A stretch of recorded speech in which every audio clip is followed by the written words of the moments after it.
प्रतापगढ़ के थाना लीलापुर निवासी सौरभ विश्वकर्मा जो संविदा कर्मी थे, बीते दिन भाजपा के नेता पूर्व ब्लॉक प्रमुख के भाई तथा सोनू तिवारी समेत 6 ब्राह्मण समाज के गुंडों ने मिलकर धारदार हथियार, लाठी डंडा और पिस्टल के बट से मार मार के, पीट पीट के, कूच कूच के सौरभ विश्वकर्मा की हत्या कर दिया।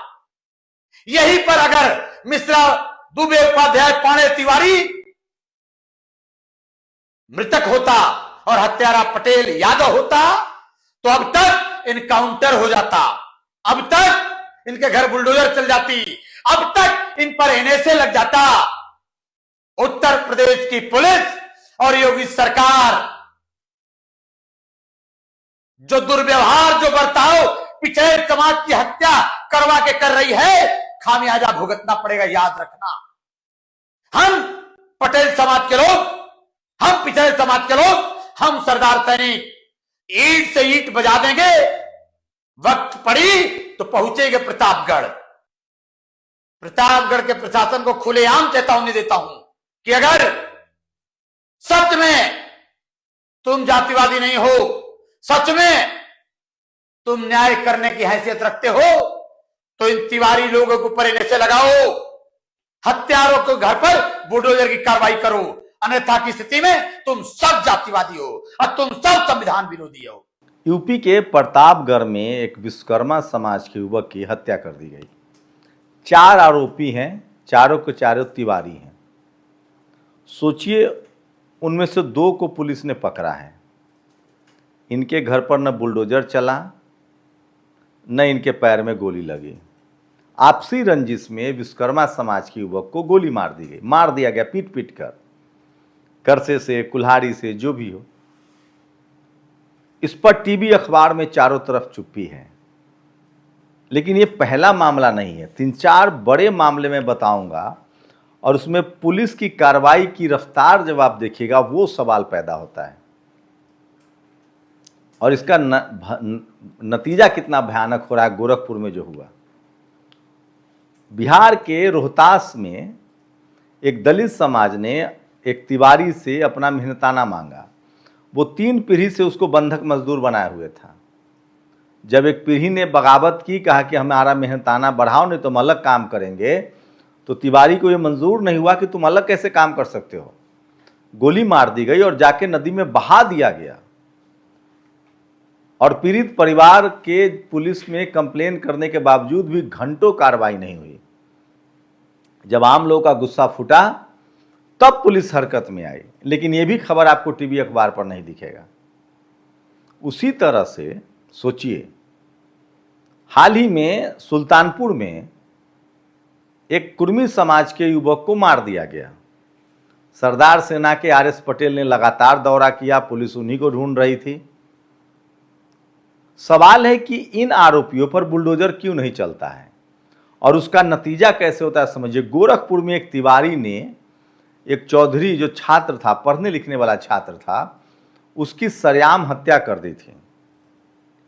लेकिन पीड़ित परिवार का कहना है कि मुझे न्याय नहीं मिल रहा था और हाल ही में आपने देखा था कि उस तिवारी को तलवार से काट कर मार दिया गया।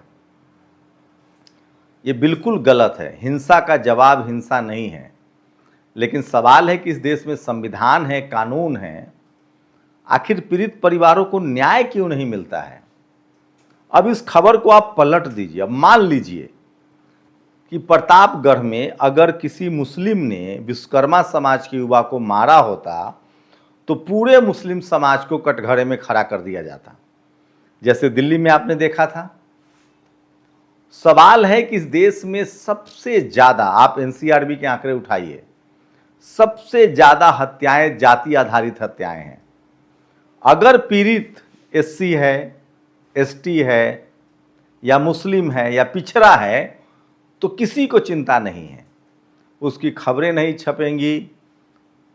आपने हाल ही में देखा था कि मेरठ में एक दलित समाज की बच्ची की हत्या हुई। उसको लेकर उसके परिवार वाले लगातार न्याय की मांग कर रहे थे।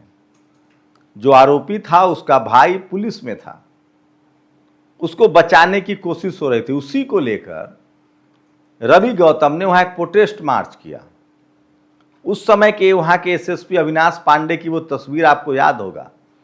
पुलिस वैन में जाकर रवि गौतम को थप्पड़ मारे गए। उसके बाद तमाम जातिवादी सोच के लोगों ने अविनाश पांडे का समर्थन किया। अविनाश पांडे पर कोई कार्रवाई नहीं हुई। अब जाकर कहा गया है कि 250 पुलिस अधिकारियों के खिलाफ जांच होगी, जिसमें अविनाश पांडे भी हैं। तो सोचिए, इस देश में आज भी दलित, आदिवासी, पिछड़े, अल्पसंख्यक और फिर किसान जातियों के लिए न्याय लेना कितना मुश्किल है। इसकी वजह, सबसे बड़ी वजह है कि उनके पास अपना टीवी अखबार नहीं है, उनके पास अपना पत्रकार नहीं है, और खासकर जो लोकल पत्रकार हैं, जो यूट्यूबर्स हैं, सोशल मीडिया के पत्रकार हैं, उन पर तो बाकायदा एफआईआर कर दिया जाता है, जेल में डाल दिया जाता है। मैं इसलिए बहुजन समाज को कहता हूं कि आपको पत्रकार भी बनना होगा और अपना मीडिया हाउस भी बनाना पड़ेगा। कि विश्वकर्मा परिवार के युवक की हत्या के लेकर समाजवादी पार्टी के विधायक, उनके क्षेत्रीय नेता वहां कैंप किए हुए हैं। आप सोचिए, अगर ये मुसलमान होता आरोपी तो अब तक पैर में गोली नहीं, इनकाउंटर हो गया होता। दिल्ली में इनकाउंटर हुआ कि नहीं? मुस्लिम आरोपी था, इनकाउंटर हुआ। मैं अभी भी कह रहा हूं, मैं इनकाउंटर का पक्षधर नहीं हूं, जो हो रहा है वो सुनिए। अगर आरोपी मुस्लिम है तो सीधे इनकाउंटर हो जाता है, यह भी न्याय नहीं है। अगर कोई आरोपी है, मैं कह रहा हूं ये सब हत्या के आरोपी हैं, अरे इस पर कार्रवाई तो हो, जांच तो हो, फास्ट ट्रैक कोर्ट तो बनाइए। तो इस देश में अभी भी सोचिए, अगर दलित, आदिवासी, पिछड़े, अल्पसंख्यक और किसान समाज के लिए कितना मुश्किल है इस तरह के तमाम बड़े क्राइम का सामना करना। हाथरस का आपने देखा था, कैसे एक पत्रकार जो केरल से आया था उसको लंबे समय तक जेल में डाल दिया गया था। तो इस देश में अभी भी, मैं फिर कह रहा हूं, आप सोचेंगे कि इसका सॉल्यूशन क्या है। आखिर क्या वजह है कि दलित, आदिवासी, पिछड़े, अल्पसंख्यक और किसान के लोगों को न्याय नहीं मिल पाता है? तो इसकी वजह है चपरासी से लेकर चीफ जस्टिस तक जो डाइवर्सिटी नहीं है, उसकी वजह है। और इसी डाइवर्सिटी के लिए आरक्षण का प्रावधान आया था। और आपको जानकर हैरानी होगी कि अभी फिलहाल जो गोरख यूपी के मुख्यमंत्री हैं, वो आरक्षण के खिलाफ हैं। वो कहते हैं कि आरक्षण नहीं होना चाहिए। उनका ये लेख पढ़ा हुआ है, इसको अभिषेक उपाध्याय ने बकायदा डिकोड किया, और ये लेख पुराना है उनका, लेकिन अभी भी उनके एक्स हैंडल, यूट्यूब हैंडल और फेसबुक पेज से लिंक किया हुआ है, जिसमें वो महिला आरक्षण के भी खिलाफ हैं। कहते हैं कि महिलाओं की भी लालसा बढ़ रही है आरक्षण के खिलाफ। जबकि आरक्षण से क्या फायदा होगा समझिए। आज भी इस देश में, मैंने पहले भी कहा था कि जुडिशियरी में बिल्कुल कम भागीदारी है। हाईकोर्ट, सुप्रीम कोर्ट में आज भी एससी, एसटी, ओबीसी, किसान और अल्पसंख्यक समाज के जज नहीं है। जनरल कैटेगरी में भी जो किसान कम्युनिटी है, जाट, गुर्जर, पटेल, मराठा, उनके जज नहीं है। यही हाल ब्यूरोक्रेसी में है। ब्यूरोक्रेसी में चाहे वो एसएचओ हो, थाना हो, एसपी हो, डीएम हो, सेक्रेटरी हो, इन तमाम पदों पर एससी, एसटी, ओबीसी, किसान, अल्पसंख्यकों की भागीदारी न के बराबर है। तो जुडिशियरी में नहीं है, ब्यूरोक्रेसी में नहीं है। उसके बाद सोचिए, उनकी भागीदारी मीडिया में जीरो है। इस तरह की खबरें कोई नहीं कह सकता। मैं अकेला कहूंगा, मुझ पर 5 एफआईआर कर दिया जाएगा। 5 राज्यों में एफआईआर का खेल चल रहा है। लेकिन जिस दिन हजारों पत्रकार इस तरह की खबरें करेंगे, उस दिन एफआईआर नहीं हो पाएगा। इसलिए मैं बहुजन समाज से, खासकर दलित, पिछड़े, आदिवासी, किसान, अल्पसंख्यक, किसान जातियों से अपील करता हूं कि आप हजारों की संख्या में पत्रकार बनिए। आपको अपने देश में हो रहे अन्याय, अत्याचार के खिलाफ लिखना पड़ेगा। और खासकर जो जाति आधारित अपराध है, जाति आधारित हिंसा है, इस देश में एनसीआरबी के आंकड़े उठा के देखिए, सबसे ज्यादा हत्या जाति आधारित है। सबसे, सोचिए, ये जो 4 तिवारी जो विश्वकर्मा समाज के युवक को सरेआम मारते हैं, ये जाति आधारित जो अहंकार है, इनको लगता है कि चपरासी से लेकर चीफ जस्टिस तक हमारी जाति के लोग बैठे, हमें बचा लिया जाएगा। ये तभी खत्म होगा जब इस देश में भागीदारी होगी, रिप्रेजेंटेशन होगा, जब हर जाति और धर्म के लोग पुलिस में होंगे, आईएएस होंगे, आईपीएस होंगे, एसपी, डीएम, दरोगा होंगे, जज होंगे, तो इस तरह के क्राइम रुकेगा और बढ़िया मुल्क बनेगा। और इसीलिए रिप्रेजेंटेशन का सवाल है। मैं फिर कह रहा हूं, इस तरह की जो हिंसा है वो इस देश को और पीछे ले जा रहा है। और सवाल है कि इस देश का जो टीवी अखबार है, जो मीडिया है, इस तरह के जातिगत हिंसा के खिलाफ नहीं बात करता है, क्योंकि मीडिया में पीड़ित समाज, पीड़ित जातियों के लोग ही नहीं बैठे हैं। तो मैं फिर कह रहा हूं कि जातिगत हिंसा इस देश को सबसे पीछे ले जा रहा है।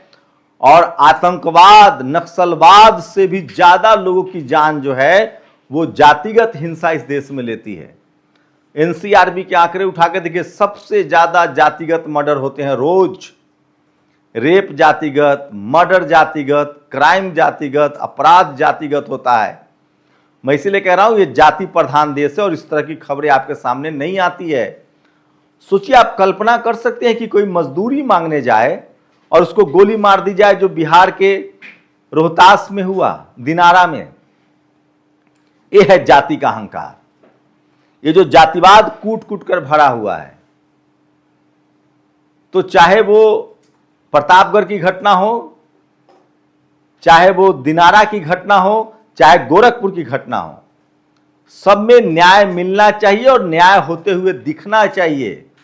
मैं फिर कह रहा हूं, गोरखपुर की जितनी घटना है उस निंदनीय है, लेकिन सोचिए अगर कोर्ट कचहरी कानून ने तय समय पर अगर आरोपी को सजा दी होती, न्यायिक सही फैसला हो जाता, तो एक और युवक क्रिमिनल नहीं बनता, क्राइम नहीं करता।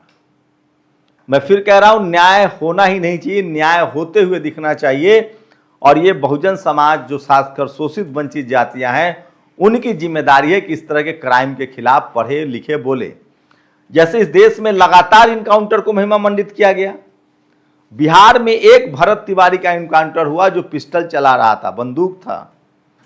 उसके बाद भी उसके इनकाउंटर को लेकर, चूंकि उस समाज में हाईकोर्ट, सुप्रीम कोर्ट में 90% जज वही हैं, ब्यूरोक्रेसी में 90% वही हैं, जुडिशियरी में 90% वही हैं, ब्यूरोक्रेसी में वही हैं, चपरासी से लेकर चीफ जस्टिस तक भरे हुए, और मीडिया में तो 99% है।